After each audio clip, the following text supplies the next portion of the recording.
Shalom, salam sejahtera bagi kita semuanya, Amang dan Inang, dan para naposo bulung, Jemaat HKBP Tanjung Sari. Hari ini kita bersama kembali dalam renungan hari ini untuk menggumuli firman Tuhan. Namun, mari kita berdoa. Terima kasih Bapa di sorga yang telah memberkati kami, telah memberikan kepada kami sukacita hari demi hari. Kami melangkah menjalani perjalanan hidup ini dengan sebuah kepastian bahwa Tuhan bersama dengan kami. Kami juga percaya bahwa Tuhan memberkati kami di saat mendengarkan firman-Mu. Terima kasih Tuhan, di dalam Kristus Yesus kami berdoa. Amin. Saudara-saudara yang terkasih dalam Yesus Kristus, firman Tuhan untuk kita pada hari ini ada tertulis di dalam surat Rasul Paulus kepada jemaat di Roma, pasal 5 ayat 5. Demikian firman Tuhan. Dan pengharapan tidak mengecewakan, karena kasih Allah telah dicurahkan di dalam hati kita oleh Roh Kudus yang telah dikaruniakan kepada kita. Demikian firman Tuhan. Saudara-saudara yang terkasih dalam Yesus Kristus, pasti kita masih mengingat sebuah kisah nyata yang dialami oleh seorang pemuda yang bekerja sebagai nelayan rakit di daerah Manado. Dia bernama Aldi Novel Adilang, yang dimana pada tanggal 14 Juli 2018 rakit dia terputus dan rakit dia terombang-ambing selama 49 hari, dan bahkan rakitnya sampai ke perairan Amerika di Gaum. Dan selama berada di 49 hari tersebut, Aldi mengalami sebuah banyak kisah ketika dia juga bagaimana mempertahankan hidup dengan makanan yang ada pada dirinya, dengan perbekalannya, dan bahkan ketika dia habis perbekalannya dan ketika ancaman dihadapi dia dengan ikan-ikan yang mengiringinya dan bahkan ikan hiu pada saat itu, dan bahkan gelombang air dan gelombang laut yang begitu dahsyat dia harus hadapi. Bahkan dia juga berusaha untuk mencari pertolongan dari kapal-kapal yang lewat, namun semua kapal yang lewat mengabaikannya dan tidak memperhatikannya. Saudara-saudara, Aldi pada saat itu dia pernah mengalami sebuah keputusasaan karena dia berpikir bahwa inilah akhir daripada hidupnya. Dia berpikir bahwa ini adalah akhir dari sebuah perjalanan hidupnya, dan sangat menyakitkan menurut dia.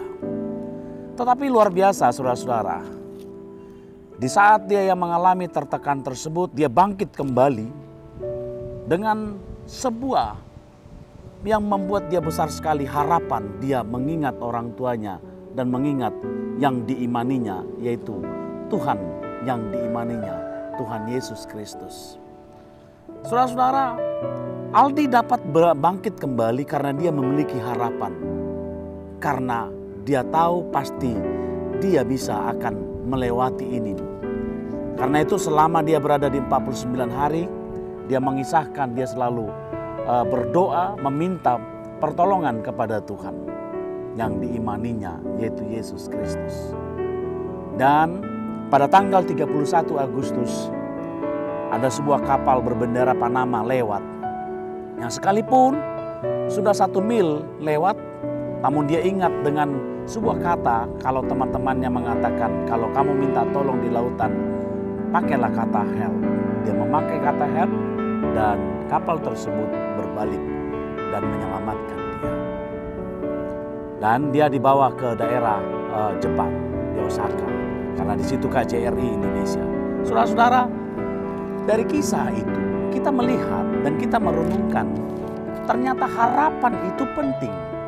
Ketika seseorang hilang harapannya, maka sebenarnya tidak ada arti kehidupan bagi dia. Ketika sebuah pengharapan itu tidak lagi bersamanya, maka sebenarnya dia tidak memiliki kekuatan untuk melanjutkan sebuah aktivitas dalam kehidupan sehari-hari. Ternyata harapan itu penting. Bahkan penulis kitab Ibrani juga mengatakan di dalam Ibrani 6 ayat 19, pengharapan itu adalah sau yang kuat dan aman bagi jiwa kita yang telah dilabuhkan sampai ke belakang tabir. Sau yang kuat.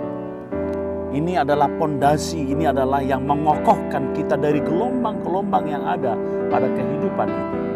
Harapan itu ternyata penting. Saudara-saudara, Paulus juga mengatakan di dalam nats ini bahwa harapan itu tidak pernah mengecewakan. Harapan orang-orang percaya kepada Kristus Yesus itu tidak pernah mengecewakan. Kalau kita mengatakan kita mengimani Kristus, selama kita masih mengimani Kristus, selama kita masih mengimani Allah Bapa, selama kita mengimani Roh Kudus, maka harapan itu akan selalu bersama dengan kita.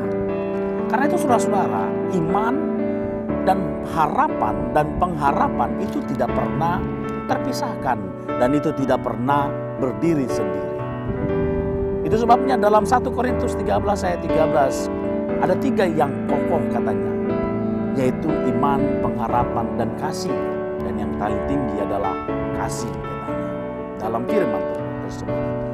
Karena itu saudara-saudara, harapan itu penting. Saling keterkaitan antara iman dan harapan. Kalau kita kehilangan iman, maka kita kehilangan harapan. Saudara-saudara, ketika kita mengalami pergumulan hidup, ketika kita masih berada dalam kondisi-kondisi yang tidak pasti di dalam kehidupan ini, saudara-saudara, yang membuat kita menjadi kokoh kembali adalah ketika kita tetap berpengharapan dan ketika kita masih beriman kepada Tuhan, maka jalan kehidupan, jalan keluar dan solusi-solusi kehidupan akan kita temukan dalam kehidupan kita. Sama halnya tadi kisah Aldi tersebut. Selama dia masih beriman kepada Tuhan, selama dia masih berpengharapan, maka akan dia temukan sebuah jawaban-jawaban pergumulan hidup. Saudara-saudara, hari ini kita sedang menjalani perjalanan hidup. Jangan pernah hilangkan imanmu, tapi kokohlah di dalam iman. Karena dalam iman tersebut kita akan menemukan harapan yang pasti dari Tuhan. Harapan itu tidak mengecewakan. Dan ketika kita berdoa, saudara-saudara, doa, di dalam doa ada sebuah harapan. Dan di dalam doa akan selalu ada jawaban dari Tuhan. Saudara-saudara, yakinlah perjalanan hidupmu semuanya itu berangkat dari iman dan pengharapan kepada Kristus Yesus. Berharaplah senantiasa kepada Tuhan. Amin. Terima kasih Bapa di sorga, Bapa yang kami sembah di dalam Kristus Yesus. Kami bersyukur Tuhan, Engkau telah memberikan kepada kami iman yang kokoh, sehingga kami melangkah menjalani perjalanan hidup ini dengan sebuah harapan yang pasti, dengan sebuah jawaban-jawaban dari sebuah harapan kami. Sungguh indah Tuhan, Engkau selalu bersama dengan kami. Allah Bapa di sorga, berkati kami menjalani perjalanan hidup ini dengan yang kami pegang setiap saat, yaitu iman dan pengharapan dan kasih yang dari Engkau. Terima kasih Tuhan. Di dalam Yesus Kristus kami berdoa. Amin.